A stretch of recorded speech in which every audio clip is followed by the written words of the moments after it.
আরটিভির সাংবাদিক নাজিব ফরাইজিকে মারধরের অভিযোগে জাকির ও মুজিবুর নামে ঢাকা মহানগর ট্রাফিক পুলিশের 2 সদস্যকে ক্লোজ করা হয়েছে।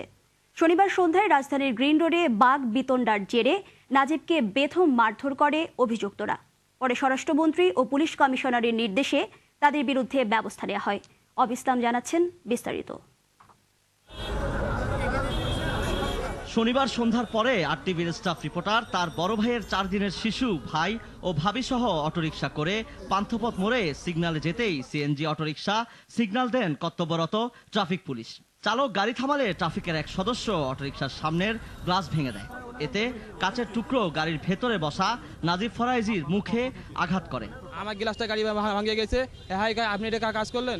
হাই আপনি কে? হ্যাঁ ধরে মারামারি শুরু করে পায়ে বাড়ি মারতে মারতে এই জায়গায় হয়েছে। তুমি বললো যে আপনি যে বাড়িটা দিলেন আমার ভিতরে হলো বাচ্চা, আবার আমার চোখে লাগছে বাড়ি গ্লাসটা ভেঙা, আমাদের বাড়িটা দিলেন কেন? এই কথার সাথে সাথে এই পারে থেকে যে একজন পুলিশ ছিল, উনি ট্রাফিক ছিল, উনি থাবা দিয়ে তার কলার দইরে আইনা রাস্তার উপর থেকে মারা শুরু করছে। এমন অনৈতিক আচরণের কারণ জানতে চাইলে নাজিব ফরাইজির সঙ্গে তর্কে জড়িয়ে পড়েন ট্রাফিক পুলিশ সদস্য জাকির। এক পর্যায়ে নাজিবের ওপর চড়াও হন জাকির এবং তার সহযোগী পুলিশ কনস্টেবল মুজিবর।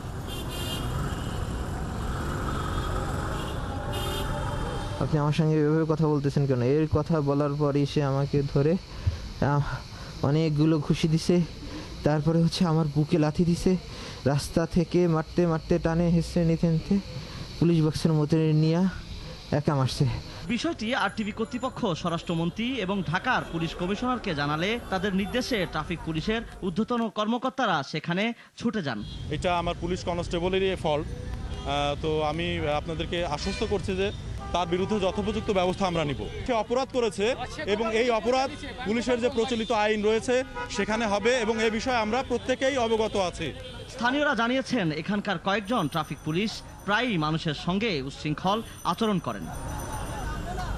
ওনার বিহেভিয়ারের কথা অনেকেই বলছে যে কয়েকদিন আগে আরেকজনের সাথে ঠিক একই রকম বিহেভিয়ার হয়েছে। তা আমরা সাধারণ মানুষ যদি এইরকম অবস্থায় থাকে নিয়মিত, আমরা তো ইনসিকিউর ফিল করবো এই জায়গায়।